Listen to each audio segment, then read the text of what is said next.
Hello everybody, welcome back to 10 Minute Reviews. I'm Jason. This fuzzy one laying right here is Freya. We're bringing you today's video. As always guys, please hit the like and subscribe buttons. Small family channel, we'd appreciate any support you guys might want to give us.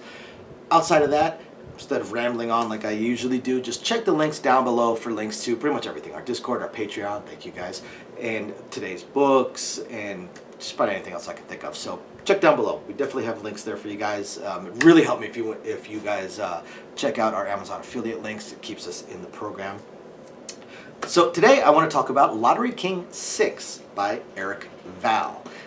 Since this is a book 6, I'm not going to do my usual 4 categories: the world, characters, the plot, the yada yada yada, writing style, because I've covered all this already. So I'm just going to talk about the book. So it might be a shorter video today because I don't want to give out too many spoilers, if any. This is a fantastic series, guys. It really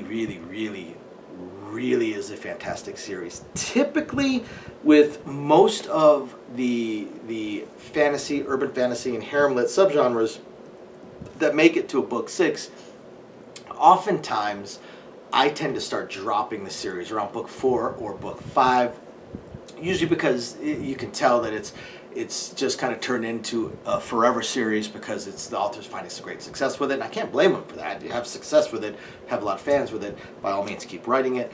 But they tend to, I guess, jump the shark in a way. They end up not being as good anymore. So this one, well, it did have a couple of things that I wasn't a huge fan of. Overall, it was still a very strong entry into the series. So this is definitely one where I can see where hands down, no question, I'm going to read book 7. So book 6 we pick up almost directly after book 5.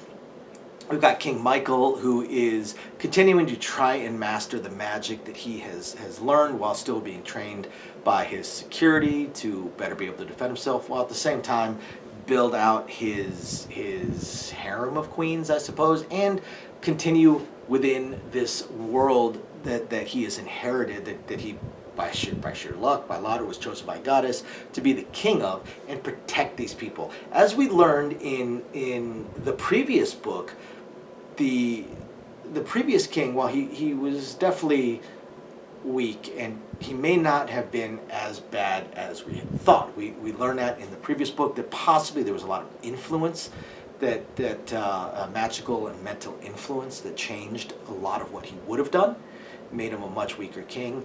At the same time, he was probably a little bit apathetic to his kingdom, whereas King Michael does not want to be that way. He's not the type that wants to just, hey, we've got a problem over here, but if I leave it alone, it'll sort itself out.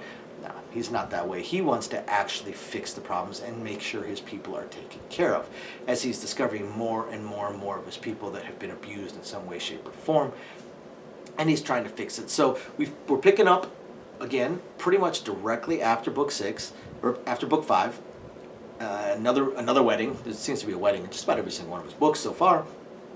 And of course, we're heading off to Russia, which was highly hinted at in the previous book. It was pretty much a foregone conclusion that we were going to Russia, and theoretically going to find and meet this big bad that has kind of permeated the last 2 or 3 books through proxies, through his servants, and kind of his apprentices and stuff like that. So now Michael wants to find him. Wants to finally deal with this problem. Now it's going to need a little bit of help. So he's discovered that that this person might be keeping people alive, that should anything happen to him, they will all just die.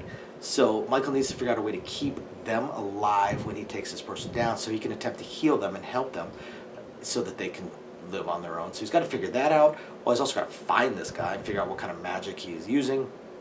So he heads off to, not to Russia, to near Russia, and to where he can travel to Russia while still having a home base that is safe and secure. Travels with his usual bodyguards, and gets help from a absolutely hilarious witch. Absolutely hilarious witch with some really funny connections to the Baba Yaga myth. A ton of fun, and this witch is an absolute riot. Ton of fun. Teaches Michael quite a bit, helps him learn a few things, and then ends up helping out. So it does appear like, hey, maybe we've figured out who this big bad is, maybe we'll be able to stop him, And naturally, an even bigger mystery pops up afterwards that, of course, makes you very curious and want to read book 6. So, or book 7. I keep doing that. Makes you want to read book 7. Overall, guys, like I said, this was a very, very, very strong addition to the series. My only knock on this one is the adult sections got more frequent and longer. I would say a fantastic book is one that you could rip all the adult sections out and you still have a great fantasy novel, a great science fiction novel, a great superhero, whatever main genre the Hamlet subgenre happens to be writing in. And this one is no different. You could rip out the adult sections and you would have a fantastic book, but you would have a shorter book. This isn't, I'm not saying this is, 20-30% of the book, because it's not. But after the first one, the next time one popped up, I was just curious, so I glanced down at my Kindle to see what page number I was on and what percentage of the book I was on. And when I finally reached the end of the second adult scene that pops up within the book, I think it was 10, 12 pages later and 2% of the book later. And that was the second one. So it's getting a little much. It's getting a little much, and it's honestly taking away from the book. It's a great plot. It's a fantastic plot, and great writing and great characters. I understand when some of the authors start throwing this in because their ideas are getting a little bit thin, but in this case, it's still a fantastic book. So I really think that he needs to continue to focus on the book itself and the plot line itself and the characters itself, and maybe put a little bit less in there, or shorten them up a little bit. They don't need to be quite so long. Okay, yeah, I see you. Yes, you see the fuzzy one.